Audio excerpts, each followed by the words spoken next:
Estamos começando mais uma live aqui do programa Parlamento Aberto, direto do nosso perfil do Instagram. Para quem não conhece, o programa Parlamento Aberto é desenvolvido pela Câmara de Vereadores de Piracicaba, voltado aí para as ações de transparência, participação popular, calcado aí na inovação, na tecnologia e também na educação para a cidadania. E claro, o programa também atende aí a Lei de Acesso à Informação, que também coloca aí para os poderes públicos a obrigatoriedade da transparência em seus atos e ofícios. É isso aí. Então, hoje falaremos com o engenheiro agrônomo Sérgio Góes, e o nosso assunto será agricultura de precisão. Essa coisa aí que é meio estranha para nós aqui, que não somos acostumados às questões agrícolas, mas que influencia muito, claro, na qualidade daquilo que consumimos, na qualidade daquilo que é produzido, né, no campo.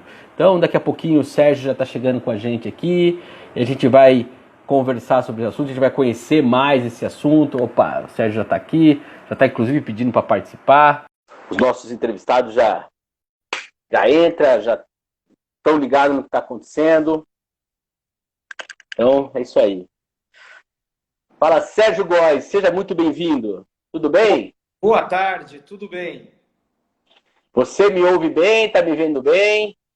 Perfeito, alto e bom tom. Ah, que bom, cara. Aqui a Câmara de Vereadores de Piracicaba, né, o programa Parlamento Aberto, ele tem uma ação que chama Projeto Câmara Inclusiva. Dentro da Câmara Inclusiva, a gente faz a audiodescrição dos nossos produtos. Então eu preciso, antes da gente começar, fazer a audiodescrição, tá? Me apresentar e depois apresentar você. Então eu sou Eric Valim Vicente, jornalista, vou conduzir essa entrevista.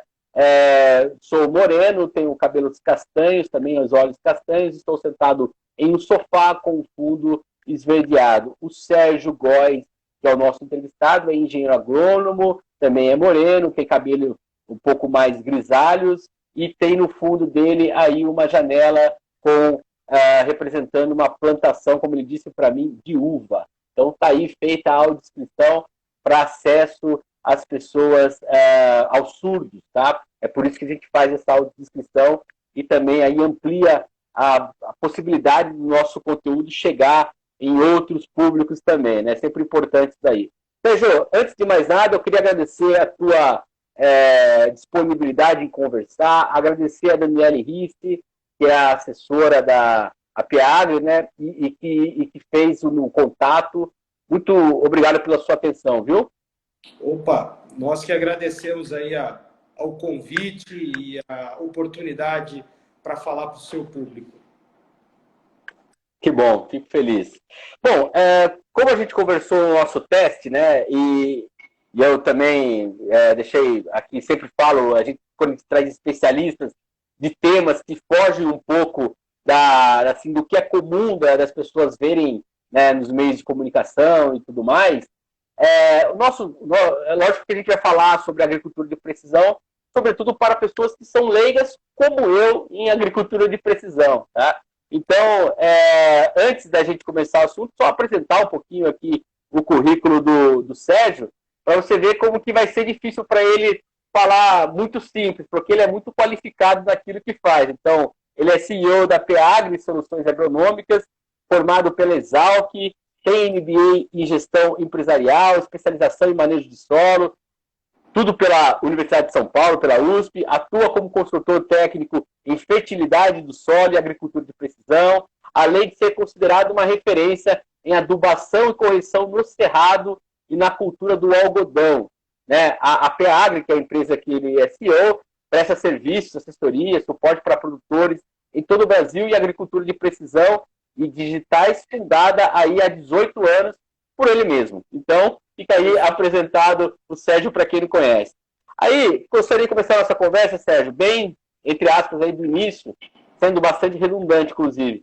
Ou seja, você explique para nós o que significa agricultura de precisão e como que esse procedimento, né, com esse sistema, contribui na produção agrícola. Perfeito. Bom, a agricultura de precisão, ela nada mais é do que um conjunto de tecnologias e processos que vieram para transformar a agricultura em mais eficientes, né? Para vocês terem uma ideia, a agricultura de precisão usa uma ferramenta que hoje praticamente todas as pessoas usam, que é o GPS, né? O GPS na cidade, com aquele GPS que colocava no carro, no painel do carro, um Garminzinho lá, que você clicava e que ele te levava para o destino. Óbvio que quanto maior a cobertura que você tinha lá dos mapas, mais fácil era chegar no lugar. E você E tem tinha que uma atualizar evolução. ele, você lembra desse? Desse sistema que tinha que Sim, atualizar ele a cada tempo?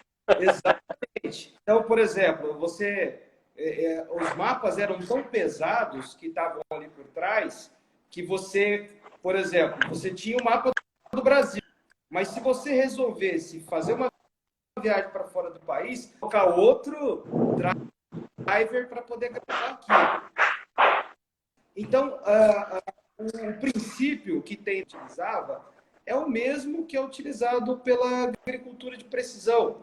Então, a agricultura de precisão é um passo da agricultura, da Revolução Verde, que acabou implementando as principais tecnologias que a gente usa até hoje, de preparo de solo, de utilização de fertilizantes, né, dentro da agricultura, uso de defensivos agrícolas e a agricultura de precisão num olhar muito mais das tecnologias. E o GPS passa a ser uma ferramenta extremamente importante. Paralelo para a cidade, né? E a evolução disso tudo, que é a agricultura digital ou a digitalização, o próprio Google Maps como uma ferramenta. Opa, deu uma travadinha aí. Deu uma pausa, né? Mas você me Deu uma ouviu pausa. bem sobre a... Você estava falando do Google Maps, aí cortou. Ah, perfeito. Então eu vou falar disso novamente, que eu acabei pausando sem querer aqui. Mas, na verdade, é o seguinte, a evolução da própria agricultura de precisão é a questão digital que a gente passa hoje e o GPS passa aquele peso todo que você tinha, agora tudo isso está nas nuvens, né? E você obter esses dados direto com a própria internet se comunicando e você não precisa mais fazer essa atualização. Mas eu vou voltar para o meu tema principal, que é a própria agricultura de precisão. Então, o que aconteceu a partir do momento que a gente começou a ter as informações do GPS, eu consigo ter um posicionamento. E quando eu tenho esse posicionamento, eu consigo usar algumas estratégias que conseguem ver a produtividade, por exemplo, que uma máquina está colhendo, registrar aquela posição e com sensores eu consigo saber qual que é aquela produtividade naquela posição. Então esse foi o princípio que norteou a agricultura de precisão. E ainda ela acabou evoluindo mais ainda a partir do momento que o sinal, que havia um ruído no sinal, né? Então os primeiros GPS, você pegava a posição e você estava lá com uma distância de 100 metros da posição real, porque era um sistema americano de defesa, né? Que depois, inclusive, não só os americanos tinham a constelação dele com o GPS, como os russos também tinham, e aí chegou num determinado momento que a Guerra Fria acabou e o GPS acabou sendo liberado para todo mundo. E aí hoje nós temos essas maravilhas, inclusive na cidade, que é poder ir, se você não conhece um palmo da cidade, você consegue chegar ao destino. E nós, da agricultura, usamos isso para fazer uma aplicação certo, e na hora certa, com o produto certo. Então, a agricultura de essa visão de diminuir poluição do meio ambiente, de aplicar uma menor quantidade ou aplicar o insumo no volume e na quantidade correta. Ok? Então, assim, para a gente tentar resumir, pelo que eu entendi aqui, antes da agricultura de precisão, a gente era muito um sistema de cuidado do solo, principalmente de extensão. Então, vamos lá, tem que dar o defensivo agrícola, tem que tacar aqui e tudo. Com a agricultura de precisão, você consegue, não precisa ser ali, só aqui, então você consegue otimizar mais os recursos, se você tem essa possibilidade de ser mais cirúrgico no cuidado da terra, no cuidado daquela cultura. É por aí? Perfeitamente, né? Tem um produto que, quando nós estamos falando com o público, acredito que de Piracicaba, do Brasil, das cidades, do interior, né? Eu vi que entrou um amigo meu aqui, lá do Maranhão, que está nos ouvindo agora, né?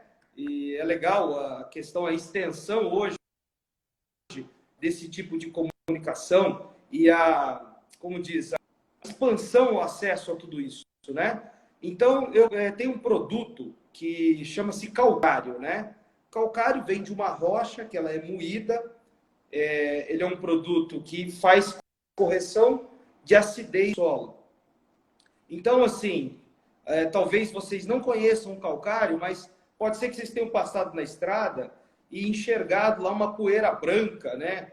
Que o cara está passando com uma máquina e está subindo uma poeira branca, né? Quando está passando poeira vermelha, é o pó da terra que está subindo. Mas quando essa poeira branca, é o calcário que está sendo aplicado. Então, o que acontece? Nós extraímos o calcário de uma rocha e ele é um recurso que está na natureza, que está disponível. Existe licença ambiental para explorá-lo. E eu, antes da agricultura de precisão, o que eu fazia? Eu fazia uma coleta de solo, que era por todo o talhão, e eu aplicava pela média. Então, assim, aplicar pela média significa o seguinte: se o Sérgio tem 1,74 m, o Eric tem 1,78 m, e a minha filha, que tem 1,60 m, na média nós temos 1,72 m, vamos dizer assim, né? A gente passou um facão por cima, cortou a minha cabeça e cortou a sua, né? Então a média é isso. A agricultura de precisão, não, ela pega aquele lugar que exige mais esse produto e aplica a dose certa.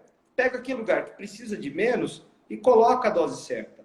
Então, essa ideia toda de racionalização, de tornar... Epa! Travou. Uma travadinha aqui de novo. Opa, voltou, agora voltou. Cara, entende? Bom, como eu estava dizendo, que assim, o sonho disso tudo é tornar a agricultura mais eficiente, mais sustentável. É essa grande pegada que tem a agricultura de precisão. Pô, fiquei feliz que você falou, você foi dar um exemplo, falou de eu ter 1,78 m, cara. Mas eu tenho só 1,66 m. Uma pena, viu? Eu queria tanto ter 1,78 m. Mas tá bom, eu tô brincando. Fim, quando eu passar a régua, vai cortar a minha cabeça, eu já entendi. Só a sua, eu vou sair vivo. Legal. Sérgio, agora eu fiz um elogio para poder falar com você, eu tive que fazer aqui uma pesquisa, né? E eu vi o protagonismo da Exalc dentro do estudo da agricultura de precisão. Inclusive, apareceu aqui na minha pesquisa, se você, lógico, caso isso não for correto, você me corrige, mas que em 96, mais ou menos, a Exalc promoveu um simpósio de agricultura de precisão. E eu vi que é mais ou menos o período que você passou pela Exalc, né? Aí eu queria perguntar para você qual que é o papel das universidades, né, dentro desse desenvolvimento, né? Como que se dá o financiamento? A gente sabe que tem muitas pesquisas que são financiadas pelo Estado, mas outras são por empresas. Como que essa esfera aí de produção de novas tecnologias, né? Perfeito. Só para você ter uma ideia, eu me formei em 93, né? Em 93, na Exalc, se alguém falava de agricultura de precisão, estava falando escondido em algum canto, porque eu não ouvi falar do assunto. O primeiro acesso que eu tive à tecnologia foi justamente de um professor da Exalc, que é o professor Molim.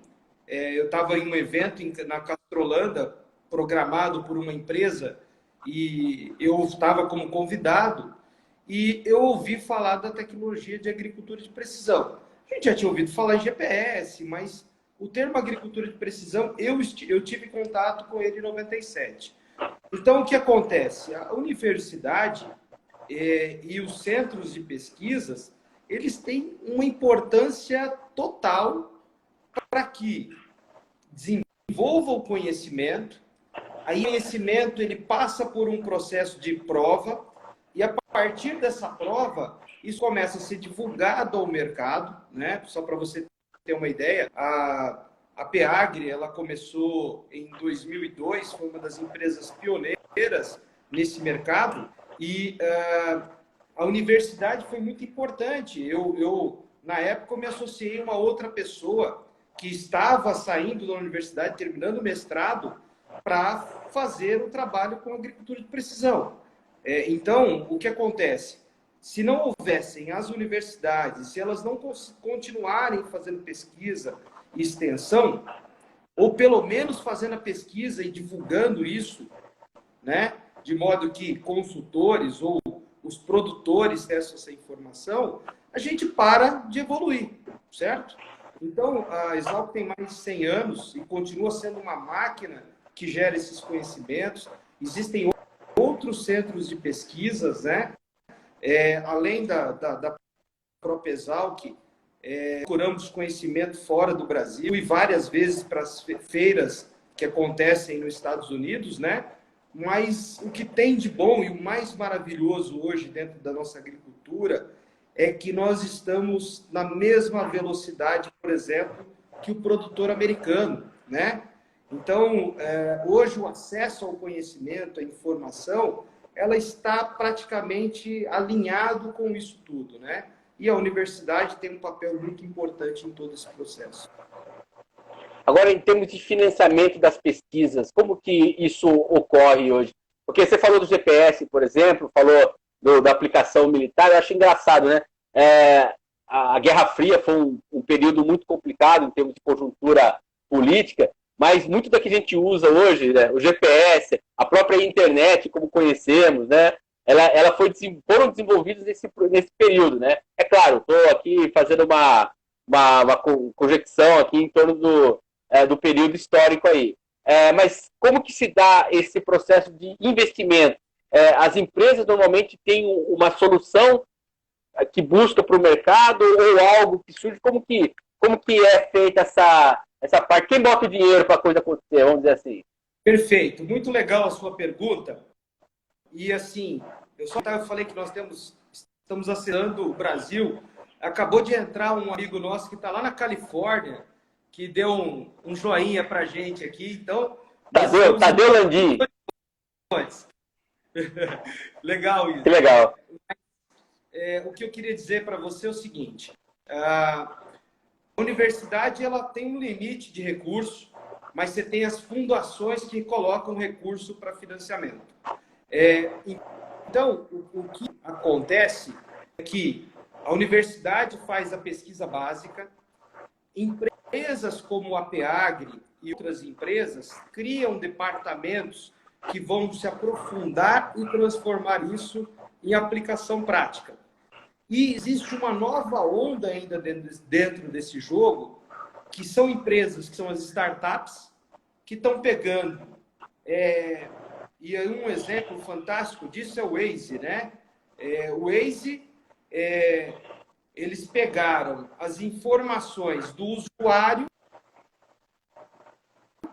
que está ali e começa a acessar de graça, e ele tem a Nokia, lá atrás, comprou toda uma estrutura que tinha sensores da rodovia. Quem vale mais hoje, a Nokia ou a Waze, né? O que a Waze fez? Ela pegou uma informação disponível e transformou em um novo negócio, em uma nova oportunidade. Então, o que acontece hoje é as empresas.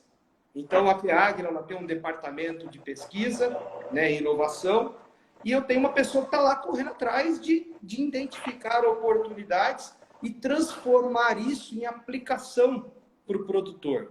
Então, assim, eu vou te falar um número grosseiro, mas a Peagri, em 18 anos de existência, provavelmente mais de 10% ou 15% do recurso que ela gerou foi colocado dentro da máquina para desenvolver coisas para poder continuar crescendo e legando solução para o produtor.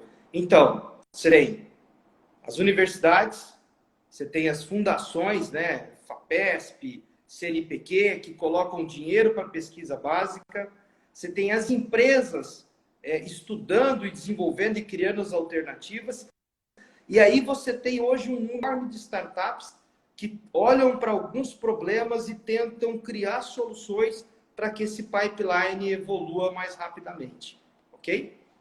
Estou falando muito complicado? Ou tá... Não, tá perfeito, tá excelente, tá excelente. O que eu ia fazer de comentário é o seguinte, acaba virando até uma corrida tecnológica, né? Lógico, o mercado de startups, a gente teve a oportunidade de entrevistar uma representante de um fundo de investimento para startups também, né? Startups, então assim, cara, é um mercado, eu diria que em certos momentos é alucinado, né? As pessoas que estão ali querendo desenvolver tecnologia. É assim, mas e ao mesmo tempo, você falou do Waze, né? Quantas pessoas não utilizam, deixaram de se perder em São Paulo, em cidade grande, porque usam o Waze hoje, né? Consegue entregar uma coisa melhor. Então, assim, ao mesmo tempo que a gente pode aqui discutir até questões aí de Estado, até eu gostaria depois que você fizesse comentários sobre isso, é claro que acaba virando aí, como fala, benefício para a população em geral, né? E é interessante que a agricultura de precisão, sendo um setor da agricultura, é um campo de inovação, né? No fundo, acaba sendo isso, né? Isso, exatamente. Só para você ter uma ideia, né? A agricultura de precisão, hoje, ela tem mais de 200 empresas que estão formando essa tecnologia e fazendo ela rodar no campo. Então, eu falei que a EPAgro foi uma das pioneiras. Legal, mas ela não é a única. Tem mais de 200 empresas. Junto com isso todo, nós estamos na frente do produtor, procurando entender o problema que ele tem e buscando solução. Então, você movimenta toda essa cadeia de consultores, você movimenta a cadeia de produtores que tornam um processo mais eficiente, você abre para o universo buscando solução para esses problemas. Então, assim, você cria toda uma movimentação. E aí você falou, e a população? A população se beneficia de receber um alimento de melhor qualidade, de um consumo menor do meio ambiente, de uma poluição menor. Eu trabalho com algodão, você falou, né? Então, assim, você comentou quando você abriu a reunião, está presente em toda a vida. Aqui eu dou prioridade para que ela seja de algodão, né? Ou pelo menos que ela tenha 70%, que é uma fibra natural. E quando eu uso o algodão, eu tenho uma cadeia toda que produz esse produto, a cadeia têxtil que gera o processo para gerar o produto final, você tem a indústria de costura que vai... Ou seja, você tem toda uma cadeia que é afetada, né? Então, às vezes, a cidade, né? A gente brinca, né? Eu sou paulistano, paulista e paulistano, né? E um dia eu resolvi voltar às origens, porque minha família é uma família muito simples, e meus avós, eles trabalhavam de meeiros em fazenda, e acabaram indo para São Paulo no processo de industrialização, e aí eu resolvi voltar para o interior, né? Mas quem está na área agrícola costuma brincar que às vezes as pessoas pensam que o leite já veio na caixinha, né? E que não tem uma vaca que se alimenta de pasto ou dos suplementos para poder produzir o leite, né? Então, existe uma vaquinha lá, não é uma máquina. Existe um processo de industrialização do leite, mas existe uma vaca. Assim como aquele feijão que está lá no saquinho no mercado, teve um produtor rural que estava lá passando chuva, sol, se movimentando para produzir esse alimento. Então, assim, eu já faço um convite para as pessoas para que elas saiam por esse Brasil afora, né? Saiam lá de São Paulo, ou aqui em Piracicaba, se você andar 30 quilômetros, você já chega pelo menos na agricultura. Mas às vezes a gente olha para a cana-de-açúcar e acha que aquilo não é agricultura. Também é combustível, é energia, é açúcar. Então existe uma máquina toda e a agricultura precisão está aí para tornar tudo isso mais eficiente. Com certeza. Aproveitando que você citou aí a sua origem, né, familiar, dos seus avós, que também tinham uma origem agrícola, qual que é o impacto que você sente quando você conversa com as pessoas que são mais antigas da agricultura, que não tinha toda essa tecnologia, e hoje você vendo, assim, existe um impacto, acredito, social muito grande ali, até de gerações. Como que é essa relação com os mais antigos? Olha, então, é muito interessante, né? Porque eu estou no ambiente agrícola já há algum tempo, né? E eu convivi com pessoas que foram pioneiras no Cerrado. Eu trabalhei em regiões onde você tinha lá o nono, na época, há 20 anos atrás, tinha 90 anos. Você já tinha o filho que tinha lá 45, tinha o outro lá que tinha 20 e tinha um molequinho para vir, né? Então, o que acontece hoje é que, assim, eu estou convivendo com outras gerações, né? Até eu falei para você que tem uma pessoa do Maranhão que apareceu aqui, e eu brinquei esses dias, falei, olha, para esse moleque aí eu não vou dar assistência não, né? Não aguento não, né? Porque a geração está mudando. Mas o legal disso tudo é que nós temos uma geração de pioneiros na agricultura que ocuparam as regiões do Brasil. E assim, às vezes a gente cria uma imagem de degradação. Na verdade, não é isso, né? A agricultura, ela é obrigada a preservar um volume absurdo de área, né? Toda a abertura de agricultura respeita pelo menos 30% de reserva. Esse pessoal foi para o campo, abriu com as ferramentas que tinha, e vem novas gerações. Eu já estou tratando com pessoas que têm 60 anos, né? Mas também eu estou lidando com pessoas que têm 40 e que tem pessoas que têm 20 anos. E existe uma questão cultural sendo transmitida, existe uma passagem de bastão nas famílias e a juventude, né? Então, assim, eu nunca imaginava que um dia eu estaria dando uma entrevista ao vivo pelo Instagram, né? A gente ia para o campo para poder fazer a comunicação. O que está acontecendo agora é que mesmo com pessoas com 60, 65 anos, eu tenho feito reunião usando web. Então, o grande lance disso tudo é que as pessoas estão buscando absorver tecnologia, né? Existe é óbvio que é um pouco mais difícil, mas está todo mundo usando o WhatsApp, todo mundo tem acesso à informação. Então, essa comunicação, ela está evoluindo, está crescendo, né? E as gerações passam por um processo, sim, de aprendizagem.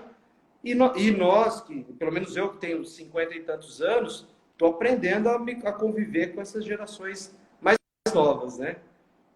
Legal. Sabe que eu falo que tecnologia, cara, se você saber um pouco de tecnologia, é igual você saber cozinhar. Não adianta assim, por mais que você...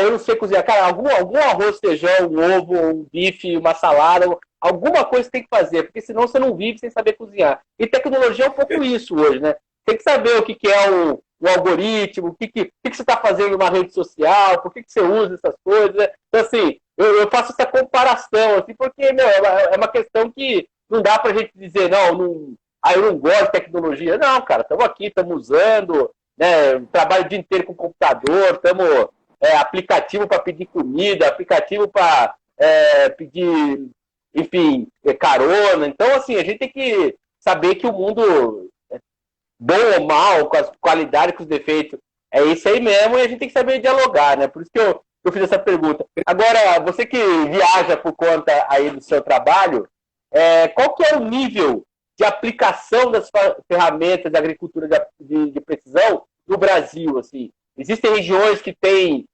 maior incidência dessa aplicação, outras que têm aí uma deficiência maior. Como que está em termos de Brasil? Lembrando, claro, que o Brasil gente, uma coisa que é importante, o Brasil é uma potência agrícola. Se você conversar com qualquer pessoa, eu lembro quando tinha o Sintec aqui em Piracicaba, né, que era um simpósio, acho que você deve ter participado, né, voltado à tecnologia sucroalcooleira, você conversar com os caras que vinham aqui dos Estados Unidos, vinham da Europa, tal, todo mundo sabe da potência agrícola que é o Brasil, né? Por isso que é importante também a gente ter essa noção aí que não é à toa que a agricultura tem pagado a nossa conta há muito tempo.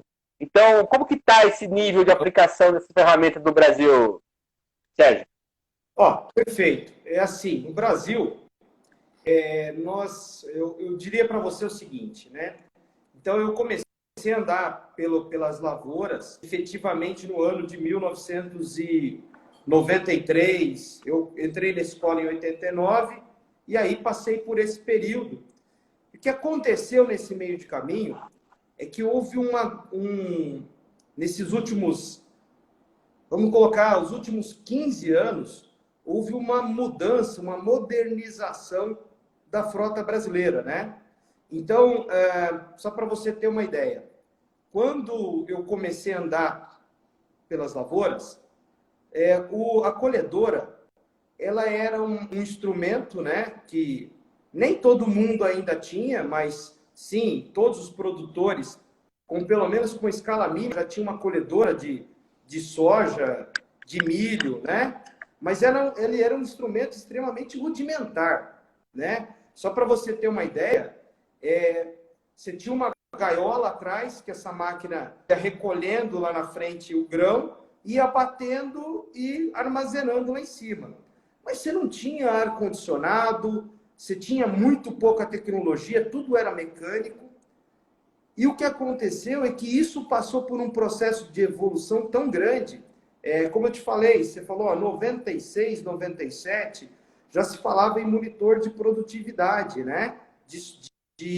Em colhedora. E junto com isso veio a cabine, porque a colhedora passou a ser um equipamento eletrônico, mais eletrônico do que propriamente mecânico. Tem toda uma estrutura mecânica, mas ele passou a ser controlado por instrumentos eletrônicos.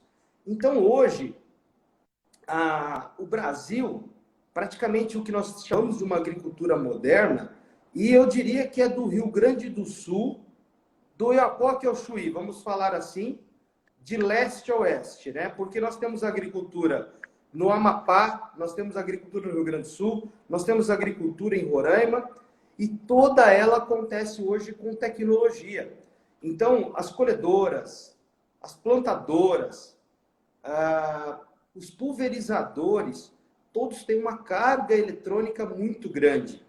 E isso tudo vem conectado com toda essa questão de agricultura de precisão e a grande oportunidade que a gente tem agora com a internet das coisas, né, o tal do IoT, é que essas coisas se comuniquem. Então, o que pode acontecer, para você ver, é tão maluco, né?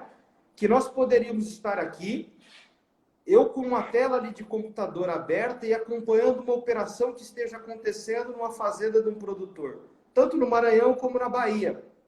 Ou ainda na Colômbia, que é uma área que eu volto a atender agora. Estou com um projeto na Colômbia, a telemetria, a comunicação, eu poderia estar vendo máquinas rodando lá. Se um produtor dos Estados Unidos me der acesso, eu posso ver as máquinas trabalhando lá. Então, assim, lógico que nem todo mundo está com todas as tecnologias chegando nesse porte, nesse patamar. Mas as máquinas, elas já têm um nível de evolução tão grande que rapidamente elas vão estar dentro dessa rede, né? Elas já vêm praticamente todas as máquinas novas estruturadas com uma parafernália eletrônica muito grande. Então, você vai ter pequenos produtores, às vezes com uma estrutura menor, mas para isso eles formam inclusive cooperativas, se organizam para comprar equipamentos, né? E hoje, inclusive, vamos falar do Rio Grande do Sul, que você tem produtores lá de 10, 15, 20 hectares. É possível que esse produtor tenha uma colhedora extremamente moderna, ele raspa lá a área dele, do vizinho, e depois vai sair prestando serviços, né? Então, a agricultura, essa agricultura de grãos, fibras, ela passou por uma grande modernização. Mas mesmo, por exemplo, se você falar em soja orgânica, a soja orgânica é trabalhada com toda a tecnologia dentro do sistema. Então, não é só a agricultura, que existe às vezes até uma confusão, né? Ah, eu faço orgânico, você faz agricultura química. Na verdade, toda agricultura é agricultura. Existem modelos, estratégias, e essas diferentes estratégias podem usar conhecimentos, conceitos de agricultura de precisão, podem usar esse maquinário todo com essa tecnologia, que isso, inclusive, vai otimizar todos esses processos. Porque a agricultura nada mais é do que um conjunto de processos com o objetivo de produzir alimentos, certo? Ou produzir fibras, ou produzir energia. Então, todo esse arcabouço, hoje ele está munido, né? Ele tem oportunidades para que você use tecnologia e existe financiamento para toda uma cadeia para que ela consiga executar isso, ok? Eu me Legal, emociono bacana. com perguntas, né? Então, se você quiser me cortar, você fique à vontade, viu? Imagina, cara, imagina. Aqui o nosso espaço é do entrevistado, eu sou só o ouvinte, tento falar o menos possível porque eu falo demais também, viu? Tranquilo, vamos lá. Viu, agora, mas aproveitando nessa questão, existe algum tipo de cultura mais desenvolvida ou tipo, não é mais desenvolvida que é mais fácil você usar a agricultura de precisão, outras que são menos? Como que funciona isso dentro como você falou, a agricultura é um universo amplo demais, né? Em relação às agriculturas, é claro, tem algumas que, inclusive, têm um valor de mercado maior, outras têm valor de mercado menor. Né? Como que funciona isso entre as culturas? Né? De que forma se dá a agricultura de precisão nessa característica?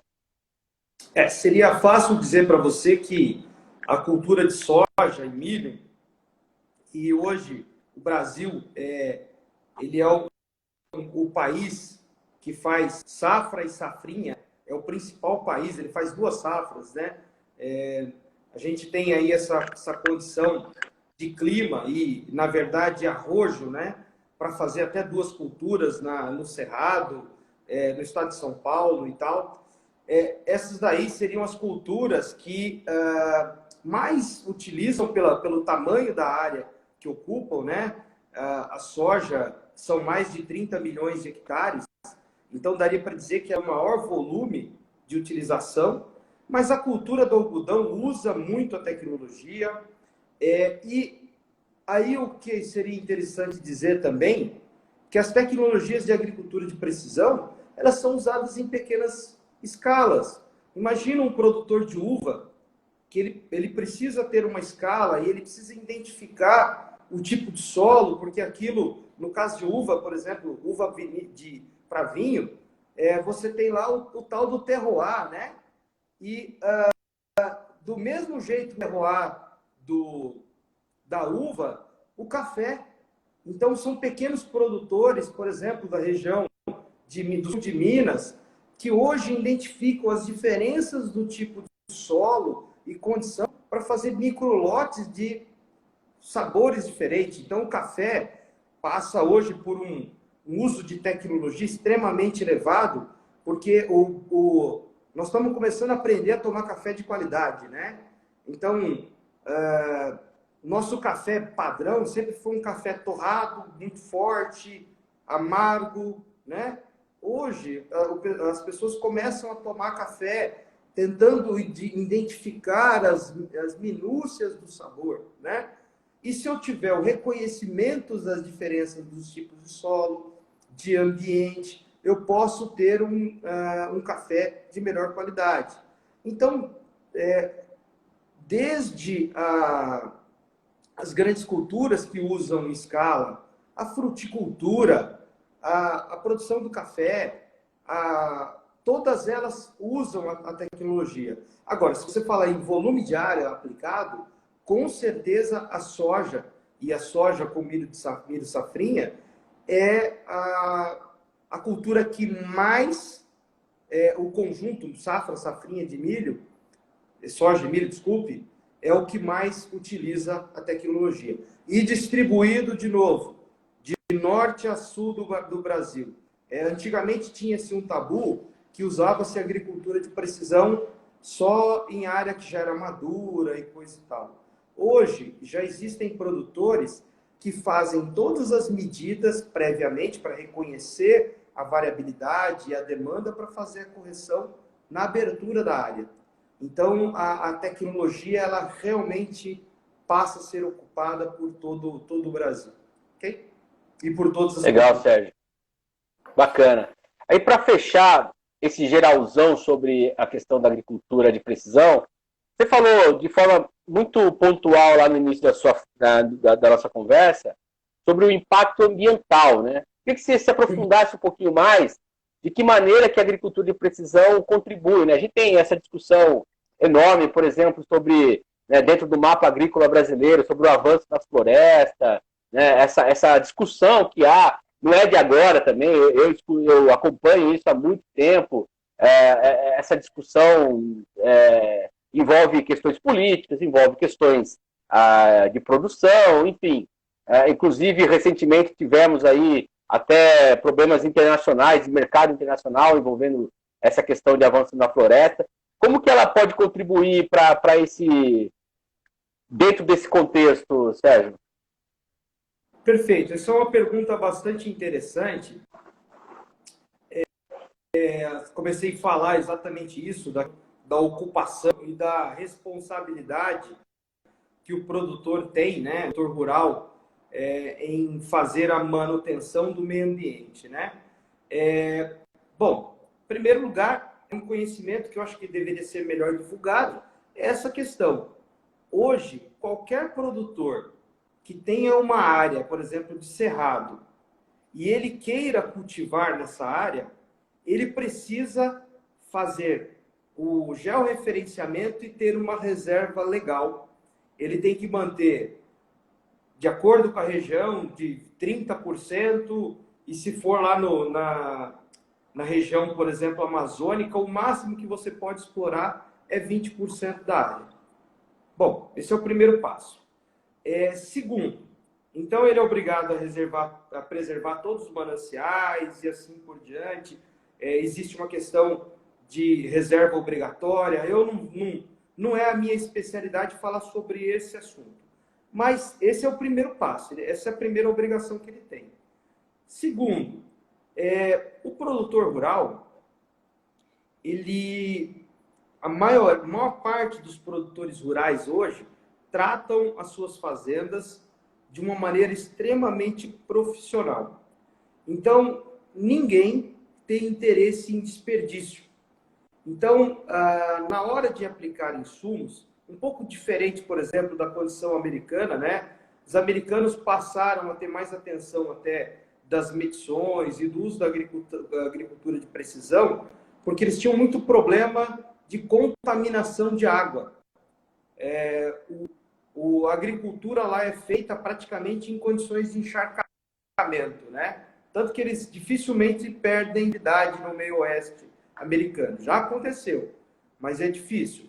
Os nossos solos, eles são diferentes, eles têm uma infiltração melhor, tal, mas nós temos que tomar cuidado para que não tenha erosão, para que não tenha perda de solo, porque vai contaminar sim o rio. Então, o que acontece? O Brasil adotou, assim como, aliás, ele vem adotando já há bastante tempo a questão do plantio direto, que é um sistema extremamente conservacionista de solo. Então, o produtor, ao invés de preparar o solo todo ano, ele faz o plantio, coloca coberturas para proteger o solo, isso ele evita que haja contaminação e perda da camada, porque o produtor não tem interesse em erosão. toda vez que tem uma erosão no solo, eu estou levando o melhor embora, porque a matéria orgânica, os nutrientes, aquela planta que morreu, que vai devolver o meu nutriente, ela está ali naquela camada superficial. Então, eu tenho que proteger isso. Segundo, quando a agricultura de precisão entra dentro desse processo do produtor, ele começa a medir o comportamento de uma forma mais detalhada. Alguém depois pode falar, ô Sérgio, mas já se fazia medidas, sim, o produtor sempre para fazer a correção, ele fazia análise de solo. Mas com as ferramentas de agricultura de precisão, ele passou a fazer isso de uma maneira mais detalhada, de uma maneira mais ajustada. E aí o que acontece hoje é que, por exemplo, eu vou falar um nome de nutrientes. Então, os principais nutrientes para uma planta é fósforo, nitrogênio, potássio, cálcio, magnésio e enxofre. Eles são conhecidos como macronutrientes. E eles são macros porque eles usam em grandes volumes. Então, o que acontece? O produtor, quando ele tem essas medidas e esse detalhamento, ele realmente aplica esses insumos na quantidade correta, mais adequada, mais apropriada e, inclusive, olhando para a questão da eficiência. Nós temos algumas situações em que nós deixamos de aplicar algum nutriente desse porque o solo já está abastecido daquele nutriente. Então, além disso tudo, a agricultura hoje do Brasil, ela é uma agricultura que faz fixação de carbono. Então, nós tiramos carbono do ar, o processo de produção de alimentos, você tem um negócio chamado fotossíntese, né? Olha eu começando a complicar. Quem fugiu da escola agora vai ter que estudar. Então, tem a fotossíntese que transforma energia, gás carbônico, água em glicose, né? E isso vai fazer com que as plantas se movimentam e transformem tudo isso em energia, e energia armazenagem para depois o ser humano se alimentar. Eu estou falando de uma forma rústica aqui, provavelmente eu vou ter colega agrônomo que vai falar, oh, Sérgio, estou falando besteira aí. Mas eu estou tentando falar da maneira mais simples. Então, a agricultura é a arte de colher o sol, né? Então, ela vai lá, colhe isso, tira o gás carbônico e prende gás carbônico. Ou seja, a agricultura, ao contrário, por exemplo, de um motor de um veículo que solta monóxido de carbono, ela sequestra isso. Então, a agricultura, além de tornar tudo isso mais sustentável, ela faz essa captura. Óbvio que a gente deveria, dentro da cidade, ter coleta seletiva, nós deveríamos estar tratando o esgoto, pegando o esgoto e transformando isso em volta lá para o campo, para adubação. Então, nós temos um monte de lição para fazer. Mas a agricultura, ela, na verdade, ajuda a sustentabilidade do nosso país e do nosso universo. Ok? Perfeito. Bacana, Sérgio. Muito legal. É bom ouvir quem sabe, rapaz. Você não faz ideia como é gostoso, viu? Eu que sou jornalista, meu papel é ouvir. Realmente eu fico muito feliz quando alguém tem tanto conhecimento assim. Cara, e estamos aqui chegando com quase... também, viu? Porque eu não sou dono da verdade de forma nenhuma. Não, imagina. Mas eu não tenho... Né? Não, mas aqui, como eu falei para você, o objetivo é a gente esclarecer os assuntos. É claro que são discussões muito amplas, né? Estamos aqui contribuindo para gerar interesse no assunto também, né? Sim, e aí eu queria que você falasse um pouquinho do trabalho que você desenvolve na empresa, na Apeagri, né? Quais são os seus principais projetos hoje? Quais são as principais atuações que vocês realizam dentro aí da agricultura de precisão? Perfeito. Assim, o principal serviço que a Apeagri trabalha hoje é o manejo da fertilidade do solo, né? Você viu que, inclusive, é uma das minhas especializações. Eu não era especialista em agricultura de precisão, mas eu me especializei no conjunto de assuntos para poder fazer as ações. Então, hoje, o nosso principal negócio realmente está ligado à fertilidade do solo. A Apeagri, ela trabalha, atende aí mais de 500 mil hectares, meio milhão, mais de meio milhão de hectares, nós atuamos com esse processo de gerenciamento de fertilidade, de gestão da fertilidade do solo.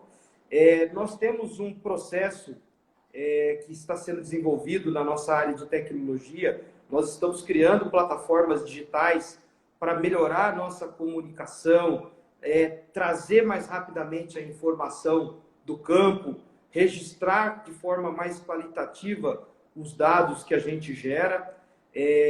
Então, assim, hoje a nossa visão está realmente na agricultura de precisão, na digitalização de processos e informações para que gere muito mais conhecimento, né? Porque à medida que você vai acumulando dados, né?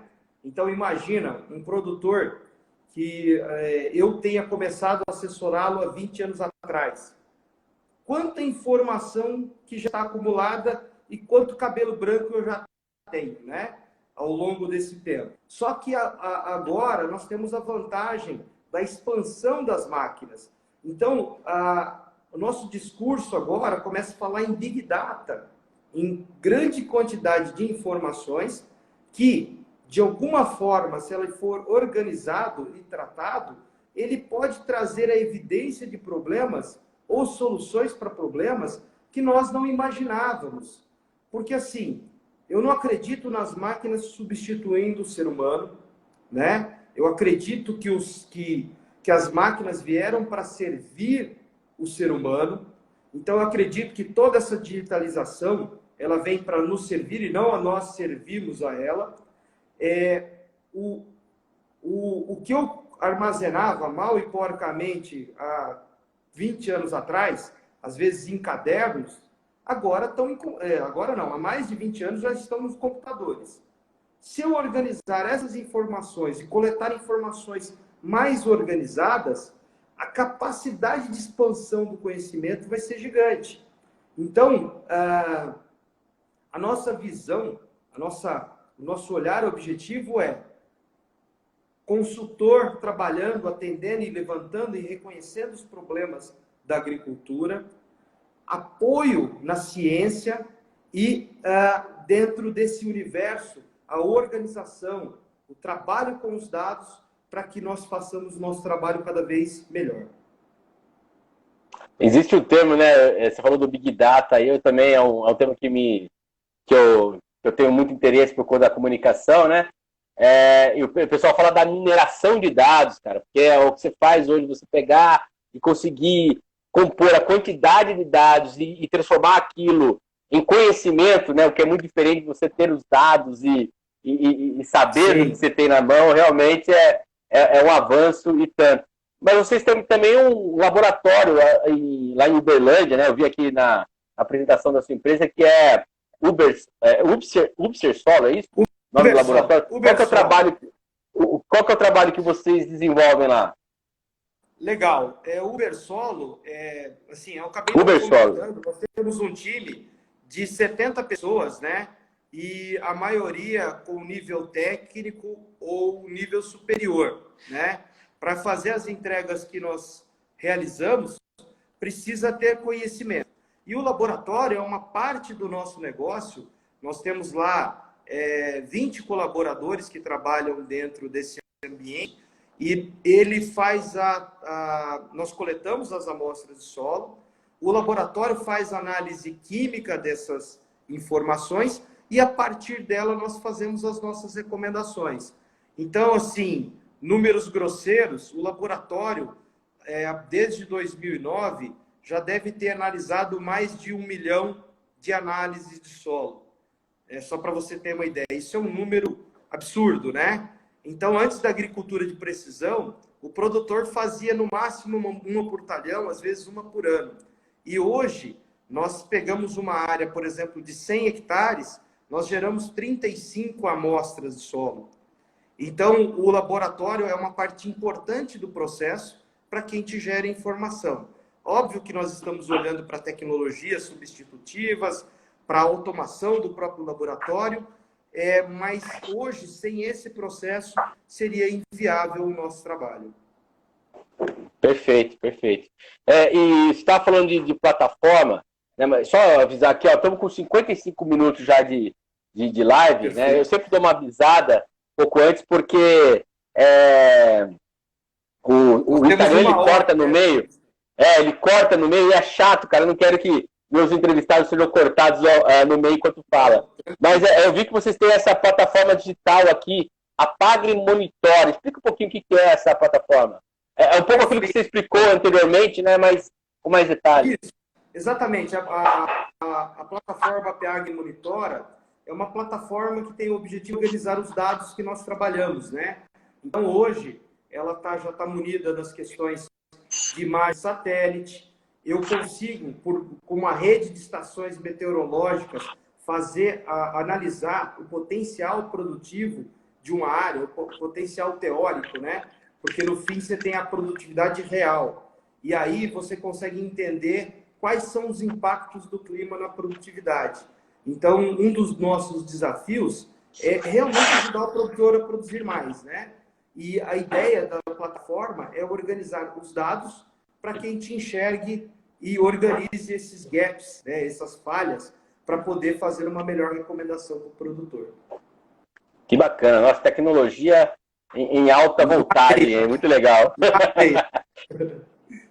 Sérgio, infelizmente o nosso tempo está terminando. Eu queria mais uma vez agradecer a sua atenção, a sua disponibilidade, agradecer todo o conhecimento que você trouxe aqui para a gente. Tá? Muito obrigado mesmo. E agradeço também, claro, a Daniele Risse, que nos colocou em contato. Muito prazer em conhecê-lo, mesmo que virtualmente aí. Perfeito. Eu agradeço a oportunidade, agradeço aí pelas suas perguntas e questionamentos. Espero que tenha sido uma conversa saudável e que isso reverbere pelo Brasil e pelo mundo. Não, foi excelente. Lembrando, pessoal, que essa live vai virar uma matéria no site da Câmara de Vereadores de Piracicaba amanhã, que é o câmarapiracicaba.sp.gov.br. Você pode acompanhar esse vídeo aqui no nosso canal do YouTube, lá que é o Comunicação Câmara de Vereadores de Piracicaba, fica na íntegra, tá? E também você pode, no site da Câmara, entrar na nossa lista de transmissão do WhatsApp, porque, viu, Sérgio, a gente também tem buscado tecnologia para melhorar a nossa comunicação, né? Ou vamos dizer assim, uma comunicação de precisão também. Perfeito. Então a gente também busca a tecnologia. Nós vamos disponibilizar em todas as nossas redes o link também dessa apresentação. Que legal, cara. Para nós é muito bom ter esse contato aí. Pessoal, e só para finalizar, quando a gente começou essa live nossa, Sérgio, tem uma base, a live de número 99. Amanhã vai ser a live de número 100, então vai ser uma live especial aí com o grupo toda a equipe nossa aqui do Parlamento Aberto. No começo das lives, quando a gente começou lá, eu sempre começava a live anunciando os dados da Covid-19 em Piracicaba. Mas como a prefeitura inverteu, agora não divulga mais às 4, somente às 5 horas, então eu só pego esses dados e consigo ter eles no final. Então, de ontem para hoje teve mais um óbito, tá? De Covid em Piracicaba, já são 295 pessoas que faleceram por coronavírus na cidade. E ultrapassamos aí os 12 mil casos na cidade, são 12.066 aí, então continua, você que puder, fique em casa, evita sair, só sai quando realmente precisar, porque a pandemia continua, viu, gente? Não tá essa coisa aí que estão tentando fazer que acabou, não. Sérgio, brigadão mais uma vez. Estamos aqui à disposição. Quando puder ajudar também, é só entrar em contato aqui. Obrigado. Valeu, viu? Valeu. Todo mundo se cuidando do corona, hein? Abraço. Valeu, abraço. Tchau, tchau.